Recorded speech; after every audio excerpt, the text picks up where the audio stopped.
আগামী রাষ্ট্রনায়ক বিএনপির ভারপ্রাপ্ত চেয়ারম্যান এবং ছাত্র দলের সাংগঠনিক অভিভাবক জনাব তারেক রহমানের নামে গত 15 থেকে 16 বছর ধরে যে মিথ্যা মামলা হয়েছিল, সেই মিথ্যা মামলাগুলো এই অন্তর্বর্তীকালীন সরকার প্রত্যাহার করতে ঘরে বসে পড়ছে।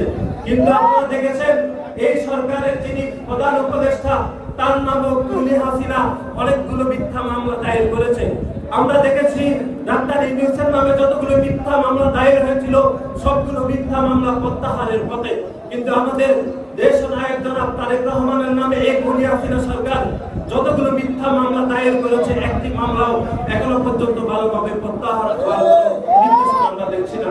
অনেকে কিন্তু আপনারা স্রোতে গা ভাসিয়ে দিয়েছেন, মনে করছেন দল ক্ষমতায়, আসলে কিন্তু ওই অবস্থা নাই। আমাদের কিন্তু আন্দোলন এখনো শেষ হয় নাই, আপনারা বুঝতে পারতেছেন না। কিন্তু